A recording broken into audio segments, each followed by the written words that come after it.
భారత మాజీ ప్రధాని మన్మోహన్ సింగ్ కన్నుమూశారు. కొద్దిసేపటి క్రితం ఆయన తీవ్ర అస్వస్థతకు గురి కావడంతో హుటాహుటిన ఢిల్లీలోని ఎయిమ్స్కు తరలించారు. అత్యవసర విభాగంలో మన్మోహన్ సింగ్కు చికిత్స అందించారు. చికిత్స పొందుతూ ఆయన తుది శ్వాస విడిచారు. మన్మోహన్ సింగ్ వయసు ఇప్పుడు 92 సంవత్సరాలు. మన్మోహన్ సింగ్ అస్తమయం వార్త తెలియగానే యావత్ దేశం దిగ్భ్రాంతికి గురైంది. పలువురు రాజకీయ ప్రముఖులు ఆయన మృతి పట్ల సంతాపం తెలిపారు. మన్మోహన్ సింగ్ అస్తమయంపై ప్రధానమంత్రి నరేంద్ర మోదీ ట్వీట్ చేశారు. ఇప్పుడు ఆ ట్వీట్ మనం ఎక్స్క్లూజివ్గా సాక్షి స్క్రీన్ పైన చూస్తున్నాం.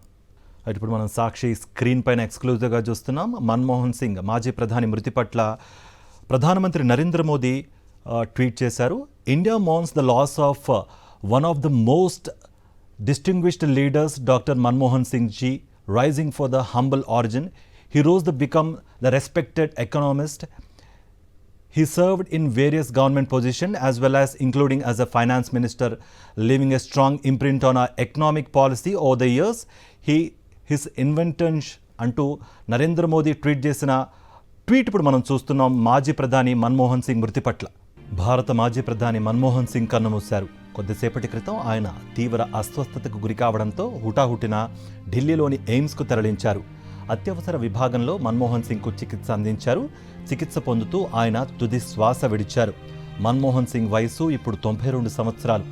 మన్మోహన్ సింగ్ అస్తమయం వార్త తెలియగానే యావత్ దేశం దిగ్భ్రాంతికి గురయ్యింది. పలువురు రాజకీయ ప్రముఖులు ఆయన మృతి పట్ల సంతాపం తెలిపారు. మన్మోహన్ సింగ్ ఇక లేరన్న వార్త తెలియగానే బెలగావి నుంచి కాంగ్రెస్ ముఖ్య నేతలంతా ఢిల్లీ బయలుదేరి వెళ్లారు. అటు కాంగ్రెస్ అధినేత్రి సోనియా గాంధీ మరి కాసేపట్లో ఎయిమ్స్ ఆసుపత్రికి వెళ్లనున్నారు.